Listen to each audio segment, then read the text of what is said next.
Thank you for listening to the Damage Report podcast, the show covering the true threats facing our country and what you can actually do about them. You can support this free podcast by leaving us a review and giving us a 5-star rating on Apple Podcasts or wherever you happen to be listening to it. Every review helps more people discover the show at no cost to you.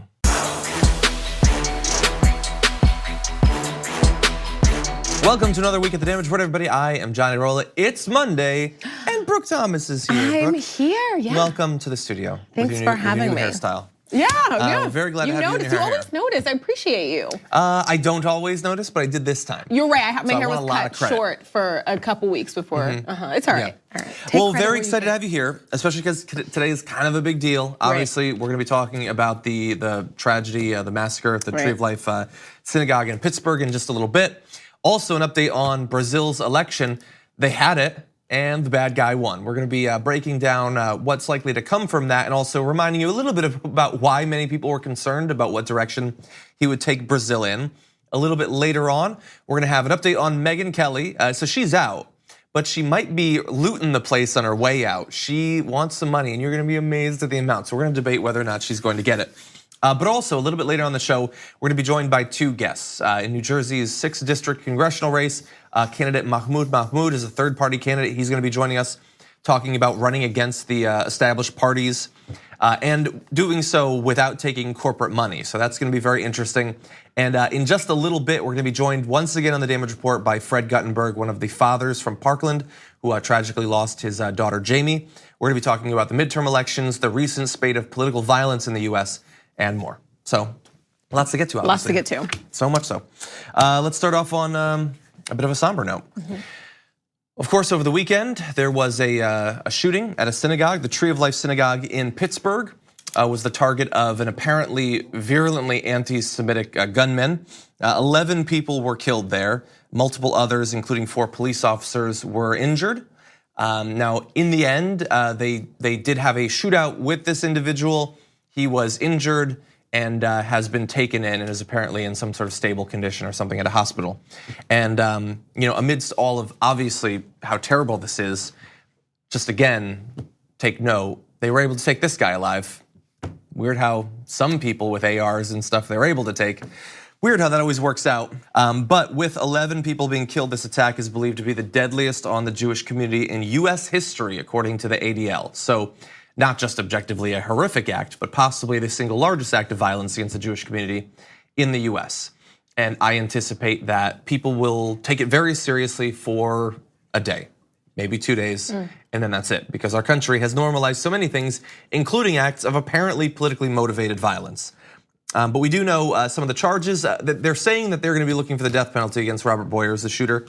He's charged with 11 counts of using a firearm to commit murder, multiple counts of 2 hate crimes, obstruction of the exercise of religious beliefs resulting in death, and obstruction of the exercise of religious beliefs resulting in bodily injury to a public safety officer.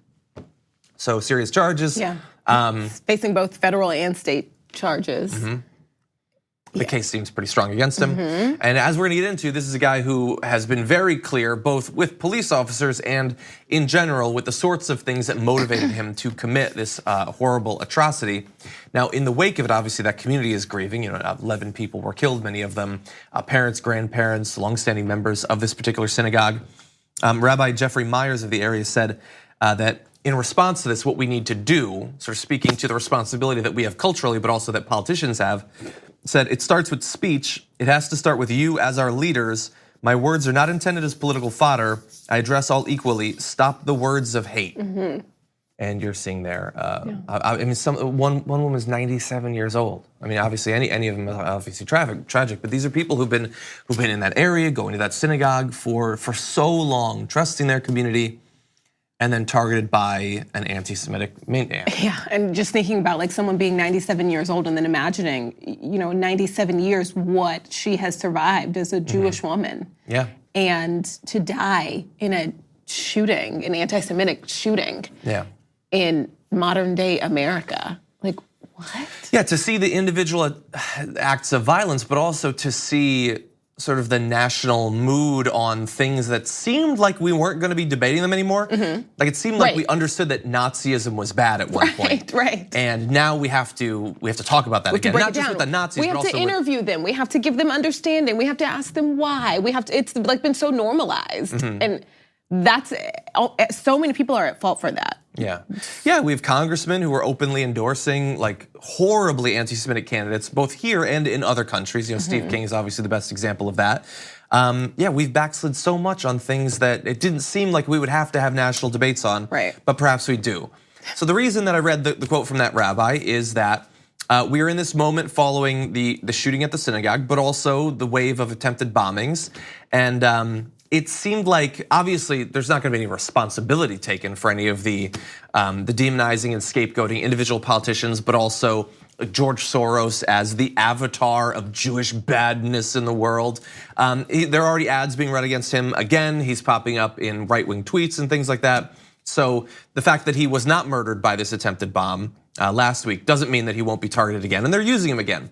And so the rabbi wants a little bit less words of hatred targeting groups like this, when we know that there are insane people out there that will act on it. And so what do we get from the top? Donald Trump today saying the fake news is doing everything in their power to blame Republicans, conservatives, and me for the division and hatred that has been going on for so long in our country. Actually, it is their fake and dishonest reporting which is causing problems far greater than they understand. So in a thing where he is attempting to cause division, he's saying how unfair of them it is that they're saying he's responsible for that. He also went back to calling them not just the enemy of the people, but the true enemy of the people. So in response to CNN almost being blown up, he's now escalated even farther. And sure, he didn't start the division in this country, sure, but like, are you doing anything at all to change it? No. Like, are you promoting it? Yes. Yeah, and the thing is, like, we can look at the individual people responsible for both sets of violence, and in particular, I want to focus on the synagogue shooter. These are people that are not just random weirdos, but they seem to be true believers. Like the guy who sent the bombs, he believed every right-wing meme and conspiracy theory that you can imagine. He literally decorated his vehicle with it. Exactly, he turned his van into a 4chan like thread. And so, and then you have this guy, so Robert Bowers. Hours before the shooting on Gab, which is like where people go after Twitter throws them off for being like way too bad. Twitter will allow a lot, but at some point they do draw the line.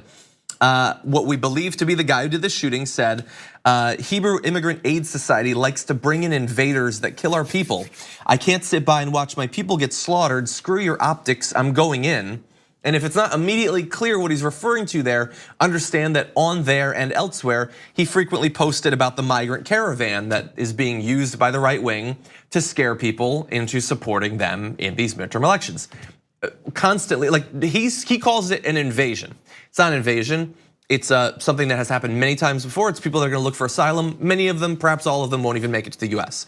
It's a thing that happens all the time, totally normal. But right-wing politicians are using it to scare people. And then you have this crazy person who gets all worked up, constantly posting about the caravan, and then goes to a synagogue and shoots it up. So is any one person who talked about the caravan responsible for that? No, but there are crazies who are listening to this sort of rhetoric and acting on it. Right, should you take responsibility for actions that may have led to this? This is why I've always said, like, I'm not a free speech absolutist. I'm just not, because words have meanings, and a lot of them, some of them are violent. And look, there's this entire social media site dedicated to just like the vile hatred. And then they're proud that they got a bunch of clicks. Yeah, Gab is doing damage control. But are they gonna fundamentally change? Are they gonna take stock of the fact that they have turned into a place that is known for this? Right? Exactly. Exactly, and they're not gonna do that. Yeah. I think and then we also learned this weekend that the shooter, the man who walked into the grocery store and shot 2 black people, he attempted to go into a church. Right before that. Like, it's just like, our country is being led so much by people who just like swear they're just like great, it's Christianity and it's so persecuted, and it's just we have to live by that, and their followers are going into places of worship. Yeah, and while all of this is going on right now, there will be no. Yeah, I'm trying to. You're right. So there will be no like critical thought about the right wing from the right wing because they come up with these BS arguments about why they don't have to do it. So with this guy, a guy who's like ranting about the migrant caravan and stuff like that, they say, no, he's not one of us. He hates Trump. Right. And their reason for saying that is that he has said on Gab that Trump isn't hard enough on the Jewish community. So that makes him an opponent of Trump, a Trump hater, because he was more extreme on this issue than Donald Trump. And he was disappointed with Donald Trump for not like making good on the promise of Donald Trump. And also the fact that isn't hard enough is even a thing. It should be he isn't hard at all, because there should be no reason to be hard on the Jewish community. Exactly. Like it's just not even, there's so many things that I think kids, are waking up this morning that they have to think about. Like I saw a mother saying that she was worried that she was being a bad mother for taking her kids to a synagogue. Because she's worried. Because she's worried. Yeah. And she was worried that may be irresponsible. A woman whose husband had chose to convert, she apologized to him for dragging him into this. Yeah.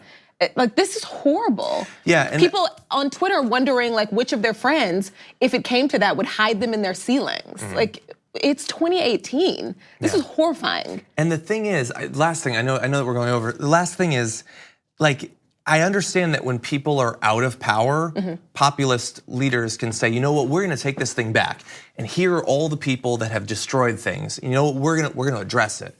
But I don't think it's often the case historically where the group that has every bit of political power in the country, they have all of it, still feels like they need to go after every perceived enemy. Like Donald Trump, his true talent apparently is keeping people who have every advantage, every privilege, everything economically, socially, and in terms of government power, and still making them think that they have to lash out at every group that's coming for them. There is nothing in front of the line. Like what's the problem? Yeah, they see someone coming from the back. You can't go any further than the front of the line. We need to talk about a relatively new show called the Republic, or UNFTR. As a Young Turks fan, you already know that the government, the media, and corporations are constantly peddling lies that serve the interests of the rich and powerful. But now there's a podcast dedicated to unraveling those lies, debunking the conventional wisdom. In each episode of the Republic, or UNFTR, the host delves into a different historical episode or topic that's generally misunderstood or purposely obfuscated by the so-called powers that be, featuring in-depth research, razor-sharp commentary, and just the right amount of vulgarity. The UNFTR podcast takes a sledgehammer to what you thought you knew about some of the nation's most sacred historical cows. But don't just take my word for it. The New York Times described UNFTR as consistently compelling and educational, aiming to challenge conventional wisdom and upend the historical narratives that were taught in school. For as the great philosopher Yoda once put it, you must unlearn what you have learned. And that's true whether you're in Jedi training or you're uprooting and exposing all the propaganda and disinformation you've been fed over the course of your lifetime. So search for UNFTR in your podcast app today and get ready to get informed, angered, and entertained all at the same time.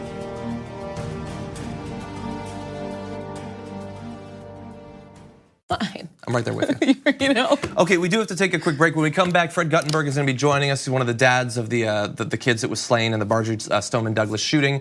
We're going to be talking about the continuing political violence in our country, more mass shootings, obviously, and the midterms after this.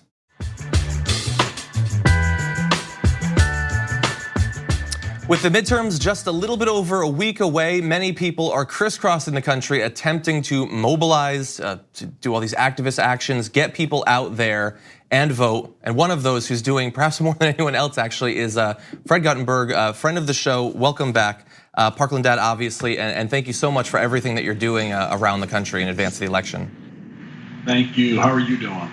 Well, with the news the past week, not so good necessarily, but we gotta stick in there. There's an election coming up. I don't have words to describe how I've been feeling since that happened. Horrified. This was again preventable. And I see history repeating itself. And what I mean by that is in the immediate aftermath after Jamie was killed, our president Senator Rubio and others all started talking about everything but the gun. They talked about mental health. They talked about school safety. They talked about armed guards, but they never spoke about the gun. It's one of the reasons why I went after Rubio at the town hall a week later. This weekend, and I say this as a Jewish person, they're doing it again, and they're using my religion to try to pull it off. This was an anti-Semitic hate crime, make no doubt about it, and I'm horrified by what happened. But let's also not ignore the fact that this happened because somebody was able to walk into a temple with an AR-15. Yeah. This is also about the gun, and we must not let them pull the conversation away from that. Yeah. He had pistols, but also an AR-15. Just a weird coincidence. They all seem to go for that, even though the right wing says it doesn't matter. You can do it with any gun. Hell, you could do it with a hammer or with a knife. But they all seem to want the AR-15. That is weird. It's a destructive weapon. Exactly. Pretty destructive, yeah. Now, I wanted to ask you one more question about that, though. We read a quote earlier in the show from an area rabbi calling on political leaders to saying that it starts with speech, stopping this sort of violence and asking for them to stop demonizing their opponents and speaking words of hatred and things like that. It seems like both from this attack and also from last week's attempted string of mail bombs, the political leadership, Donald Trump and all that, they don't seem to be moderating their speech at all. What do you think about that? So let's first, you mentioned the political leadership. So the party in charge right now, we haven't actually heard from them for the most part. Have you heard from McConnell? Because I don't think I have. No. Have you heard from Ryan? Because he's sort of been in timeout for a while, but this would be a good time for him to come out of timeout. Because we haven't heard from him. So we haven't heard from the political leadership. We've heard from the president.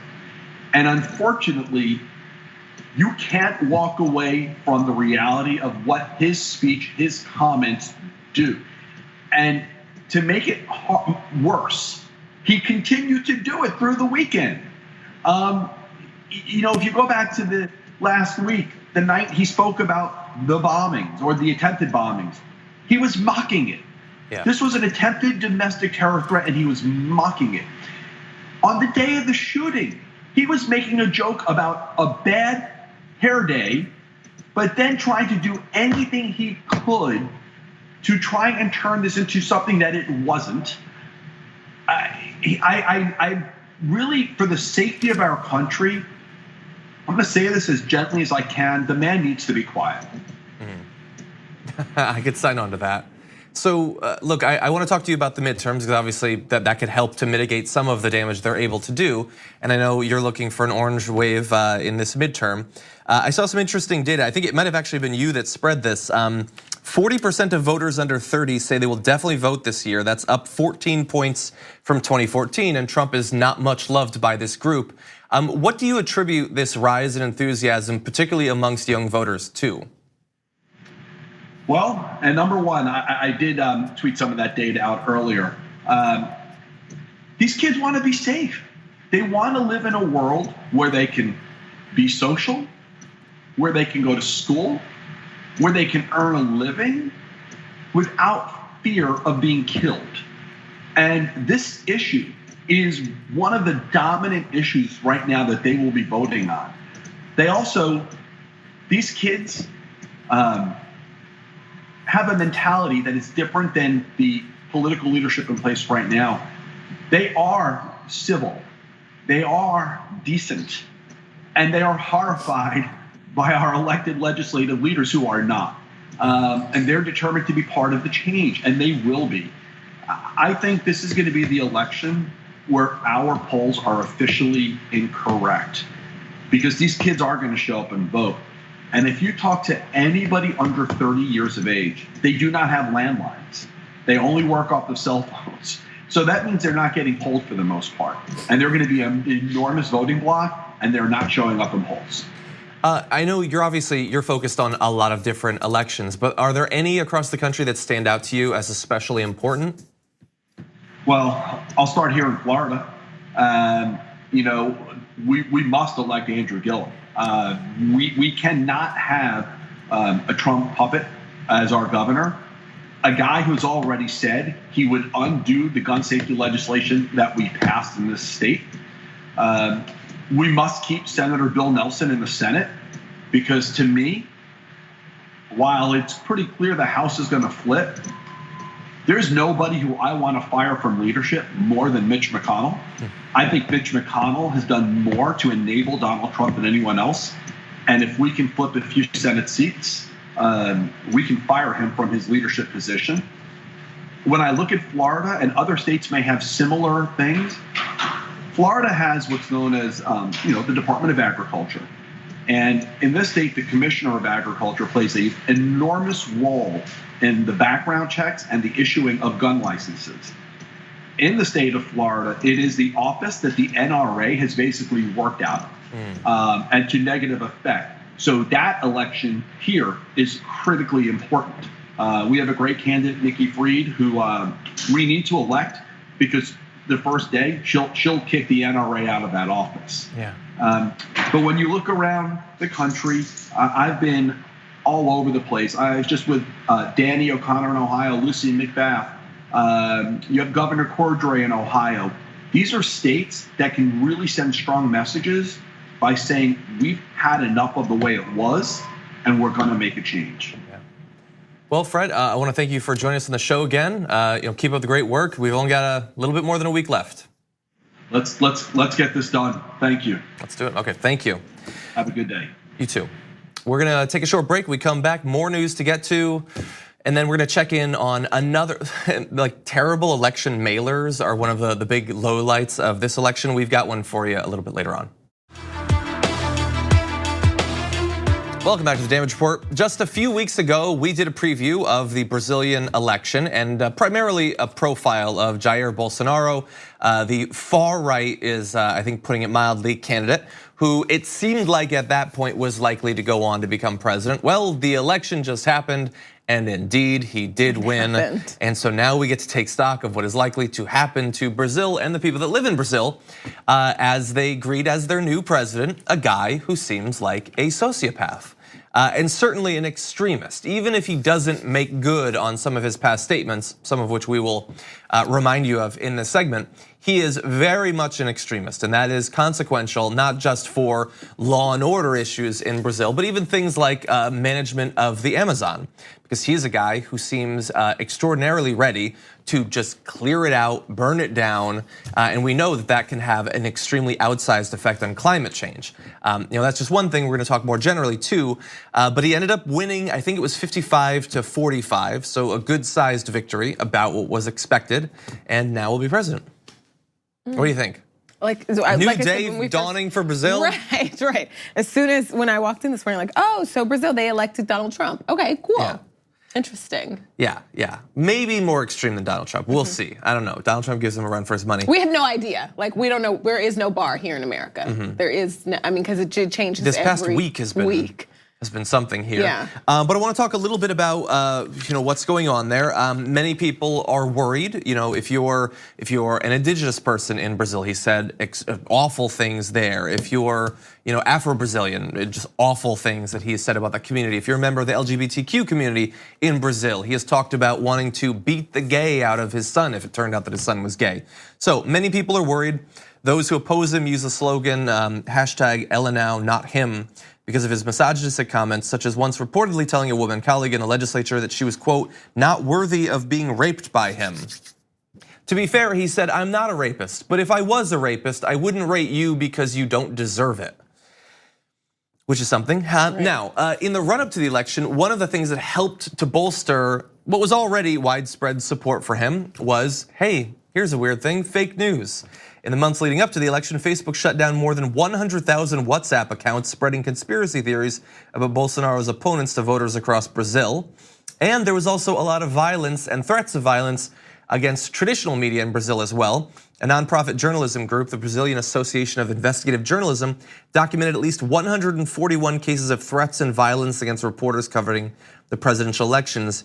In one case, a Bolsonaro supporter shot up a bus that was filled with reporters. Thankfully, no one was injured. But look, he's been very aggressive against the media. He talks about fake news. He has chosen, it's not CNN in this case, but there's one Brazilian newspaper that's considered sort of the Brazilian newspaper of record that he continually attacks and demonizes. So another page out of the Trump playbook. Right, and it's kind of that same kind of game plan where you have a leader that says horrible things, that imply horrible things, but they swear they don't mean it. And just by chance, they have all these followers who are pushed to violence. And they don't want there to be, any sort of connection to that. But I mean, at some point, you have to just acknowledge what's there. Yeah, exactly. And the constant failure to denounce these sorts of things, or to do it in a both sides sort of way and all that. Exactly. Now, one of the things, so it seemed like he was going to win. We were very worried about it, obviously, but he won. One of the things that was scaring me in the lead up to it was the willingness of certain media outlets here in the US to whitewash his record. And we've got, I could have done an entire hour on this, but we've plucked out a few choice bits of Western media helping to normalize Bolsonaro and his past. CBC News Alerts tweeted, Brazil's new president-elect Jair Bolsonaro is a right-winger who leans more towards open markets. This could mean fresh opportunities for Canadian companies looking to invest in the resource-rich country. So that is about as tone-deaf a take on this proto-dictator taking up the presidency of Brazil as I can imagine, especially when what they seem to be indicating is exactly the sort of thing like the stripping of the Amazon that we were worried about. But hey, they found a silver lining, so that's great. The reporter who wrote that too also kind of tweeted in defending the article, death threats are welcome, but just only from people who've read the whole thing. And I read the whole thing, and that's a perfect summary. Exactly, that's the thing. The article, it's pretty horrible. Exactly, we can't go through the whole article all the time, but yeah, when it's consistent, I know that's what I'm saying. I'm saying on the show we can't. Obviously, we do in practice. Like for instance, Fox News, Brazil elects anti-establishment candidate Jair Bolsonaro as president, and the crazy thing is, I read that article. If you were to read through that, you would not be worried that he's going to stage a military coup or that he prefers dictatorship or all of that. It's weird. And let's see, Wall Street Journal. So Wall Street Journal, when we initially did our reporting of Bolsonaro, it was in response to an extremely favorable Wall Street Journal op-ed about Bolsonaro. So they're back after the election in an article called Bolsonaro Takes Brazil. And I actually, in this case, want to read a little bit of the article for you. The woman who wrote this said, he was labeled a racist, a misogynist, a homophobe, a fascist, an advocate of torture, and an aspiring dictator. It ought to have been enough to sink the Bolsonaro candidacy, yet he prevailed, and it isn't hard to see why. Brazilians are in the midst of a national awakening in which socialism, the alternative to a Bolsonaro presidency, has been put on trial. And again, the only reference to his horrible past statements are in that quote, saying he was labeled that. Well, yes, he was labeled that, but he wasn't labeled that by me. First of all, he was labeled that by himself when he said that if his son was gay, he would beat him. That if you, what do you think about relationship in interracial marriages? He said that's fornication. So when asked about dictatorship, he said, and this is a simple quote, simple enough for the writer in the Wall Street Journal to understand. He said, I would prefer a dictatorship. He said that he would institute a military coup on the first day if he became president. I guess now we'll see if he will in fact actually do that. He said that the only mistake that Brazil's former dictatorship made was that they preferred torture to killing. So I guess that was actually, the torture thing was wrong there. He thought that they should have done less torture, more killing. The dictator of Chile should have killed more people, he said. And I think he said specifically, it would have been improved if they'd rounded up and killed 30,000 people. So again, filtered through right-wing or center-right US media, that's labeling him things. No, that is what he is doing. That is what he is promising. And he's not some new anti-establishment guy. He's been in government for literally decades, and he's been saying these things for literally decades. It's the same, it's this idea where you don't have to, your words aren't accountable, you don't have to be accountable for your words. You can say something and then say it means something else. Yeah. Or do you know what I mean? Like you can say something completely racist, but don't call you a racist because that's not fair. So then you're labeled. It's kind of like calling yourself a nationalist, and then being like, but that's not what I meant. I meant something else that I'm not going to explain, but that's what like. Yeah, and it's bolstered by the fact that in these cults of personality, your fans will give you every benefit of the doubt beyond any reasonable limit, and the media, again, hashtag nothing matters. This person in the Wall Street Journal has read those quotes. but she has a narrative that she wants to push. So whatever, who cares if Brazil descends into a dictatorship? Maybe like with the CBC, maybe the Wall Street Journal is primarily interested in opening up the Brazilian market more to US companies. God only knows. But if that means that some Brazilians need to be tortured or they need to be killed because this guy seems to have liked that for literally decades, who cares about that stuff? That's just labeling him homophobic, labeling him misogynistic because he says that he has very high standards for who he would rape.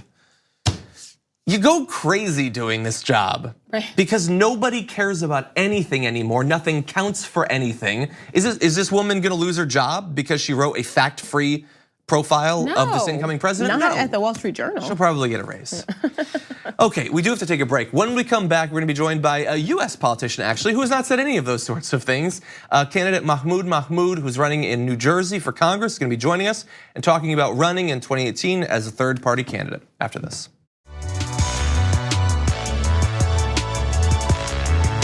Okay, in this run up to the midterms, we only have a little bit more time to profile the many amazing candidates around the country. And I want to continue that, inviting to the show now, Mahmound Mahmoud, running in New Jersey's 8th Congressional District. Mahmoud, welcome to the Damage Report. Thank you for having me on, John and Brooke. Good to have you on. Yeah, Brooke actually might be getting involved in this. We'll have to see. So first of all, I'm very interested. I know that in this midterm cycle, there's a lot of new political candidates who haven't previously run. Have you previously pursued political office?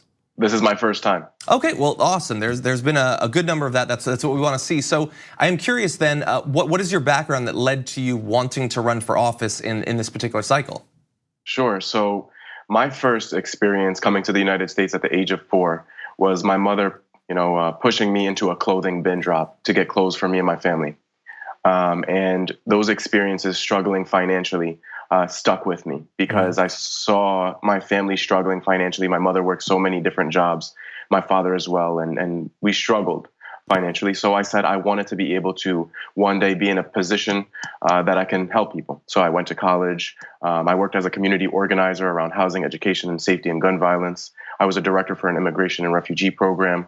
I was a director for services to the armed forces, providing support to veterans and their families.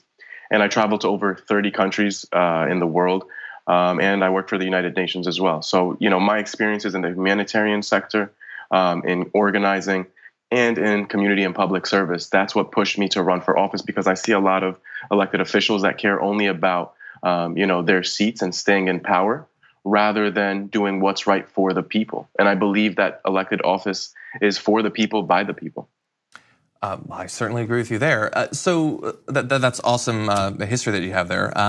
So I want to ask you, you're running in this case as a third-party candidate for the New Way Forward party.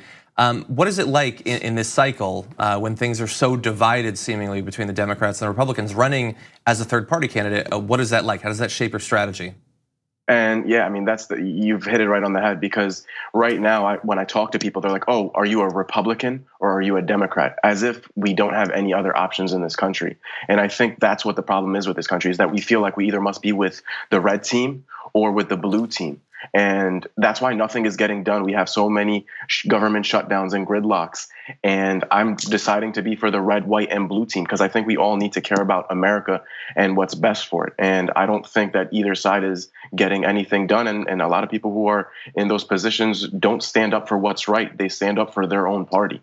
So sometimes it's a little bit hard when people aren't familiar with your party to understand where you're coming from. So I've been over your list of issues and all that, but for people who might not be familiar with you, how would you describe your political approach in terms of the issues? Sure, I'm most closely aligned with Bernie Sanders as far as universal health care for all, free college tuition, guaranteeing that everybody has a safe and affordable way to provide access to healthcare, which we don't see in this country. I connect with so many different people from so many different backgrounds, and time and again, people take a look at my name and they say, "Oh, Mahmound Mahmoud." No, I prefer Jesus. And immigration is a big key that I strongly care about, and that's a dividing issue in this district that I'm in, District 8. So those are just some of the things. But as far as who I closely align with, it is Bernie Sanders' platform. So I also noticed that, like a lot of candidates, thankfully in this cycle, you're against sort of the corporate funding of campaigns. So in terms of your own fundraising, what has it been like? Not only opposing those sorts of traditional ways that a lot of politicians fund their campaigns, but also operating as a third-party candidate. What has it been like to pursue funding for your own campaign? Yeah, you got to go to different sources from people who are not your average people who get involved in the political process. So I go to who do like independence, and believe it or not, there's a whole bunch of people that do like independent candidates now more than ever. So those are my funding sources, from communities who are Arabs, immigrants, Hispanic communities, the Black communities, all different communities. I've been going to Sikh temples, Hindu temples, many churches, Black churches, white churches. So I'm going all over, and people are resonating with my message because they find me as such a refreshing and new type of candidate that actually speaks truth to power. Well, Mahmound Mahmoud, candidate for New Jersey's 8th Congressional District, thank you for joining us. Thank you for having me on, John. Thank you. We're gonna take one more break. When we come back, a couple more stories we wanna get to with what remains of the episode. We'll see you on the other side. Welcome back to the Damage Report, everybody. Let's, I guess, lighten things up a little bit. Megyn Kelly is out. We've known that for a few days now, but did you know how much she might be paid to not work anymore? So look, she was recently let go or encouraged to quit or whatever you want to call it. But according to TMZ, she is now apparently asking for $50 million. $50 million. Yeah. Now, look, let's just say she apparently was promised a certain number of years of pay, and because NBC decided to pay her $25 million a year, right, she would make something like $30 million if her contract continued. I don't know where they're getting the extra $20 million from. Maybe it's a jumping off point, but she only has certainly wants a lot of money.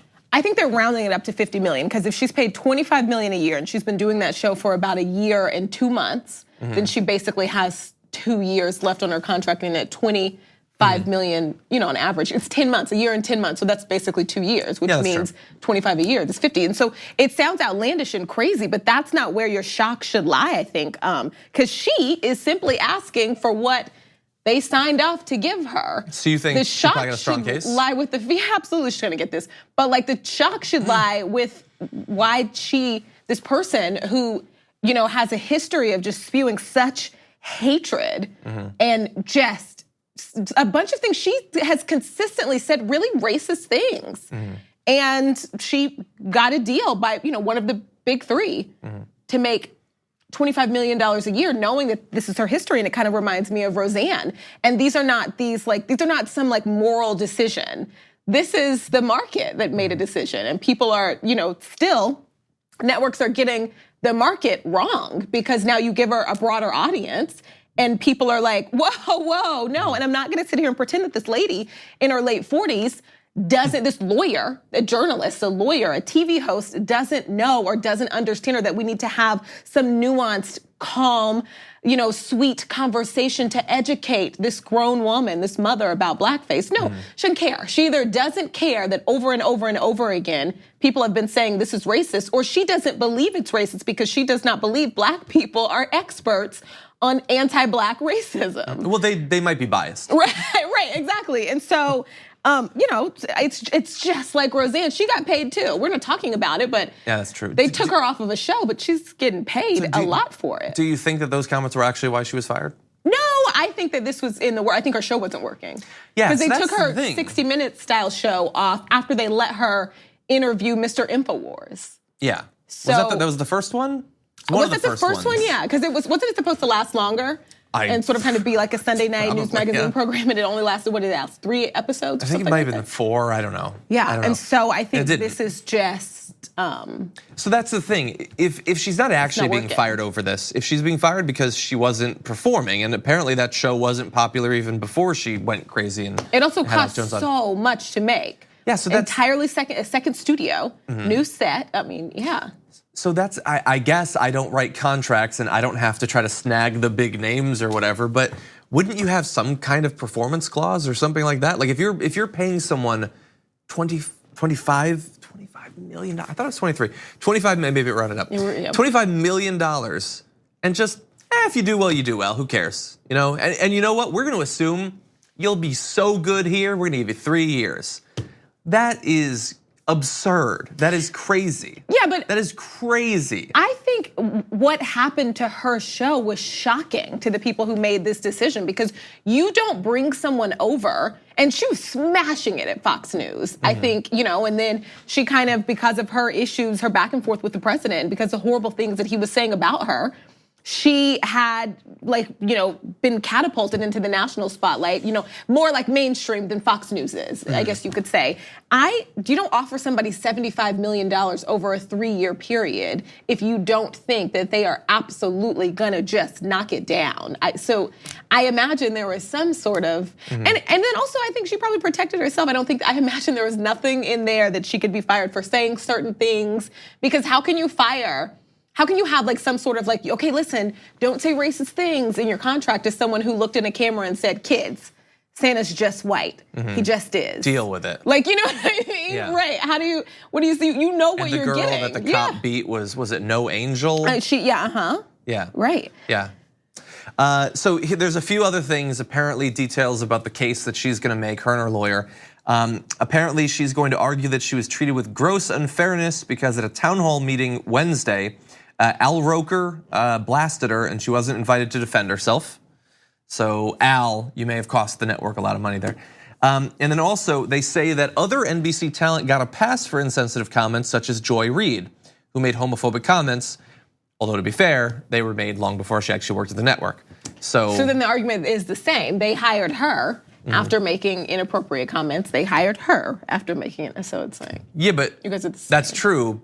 But look, again, I don't think Megyn Kelly was actually fired for these. But if you believe that she was fired for these comments, she made these comments after she was hired. Right. Whereas Joy Reid made them before. True. I'm gonna be fair. I don't watch Joy Reid, but I don't think that Joy Reid is just going out there and saying, you know what, blackface, I don't get it. What's the big deal? I don't think that she's saying that.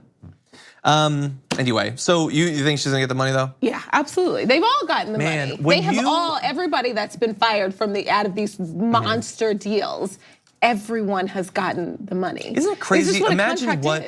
Imagine what online news network you could create with the money they waste in settling with one horrible person. They blow through money like it's nothing. That is a crazy amount of money. It is great to be, when you are rich and when you are famous, you can do anything you want. You never have to actually succeed. You could do 20 shows, they never have to do well. As long as people believe that you're good, you can just go on and you'll be fine for the rest of your life. But the thing is, the money was on the table regardless. And so right now we're talking about giving her this money without having a job, but she was gonna get this money while having a job. And I think the issue lies in what can we do to demand that these people who have said, who have just been blatantly racist, don't get jobs. Theoretically, we would on have broadcast television. We would have to convince enough of the country that it's actually a problem. Because a significant portion of the country does not think it's a problem. Also doesn't think that anyone's racist, doesn't think that that's a thing. It's a myth. Okay, let's just briefly touch on this. In Maryland, the Republican Party has chosen a questionable time to release a set of mailers implying that the left are the violent, dangerous ones. So let's bring up this first picture. You're gonna see, pay attention, conservatives, liberals like these will be voting.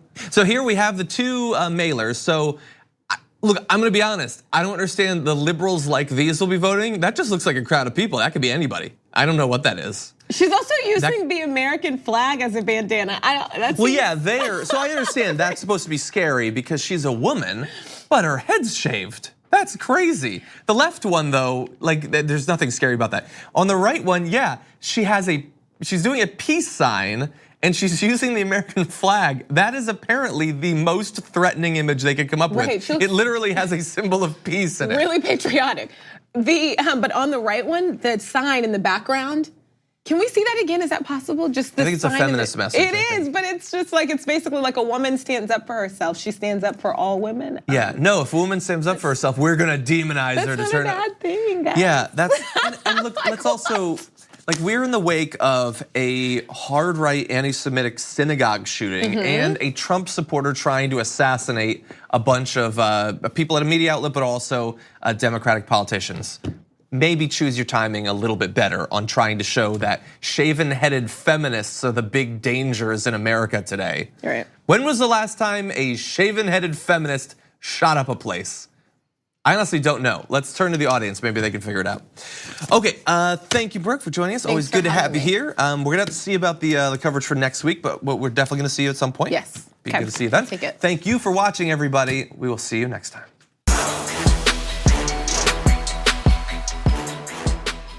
Thank you for listening to the Damage Report podcast, the show covering the true threats facing our country and what you can actually do about them. You can support this free podcast by leaving us a review and giving us a 5-star rating on Apple Podcasts or wherever you happen to be listening to it. Every review helps more people discover the show at no cost to you. Thanks for listening to the full episode of The Damage Report. Support our work, listen ad-free, access members-only bonus content, and more by subscribing to Apple Podcasts at apple.co/TYT. I'm your host, John Adarola. I'll see you soon.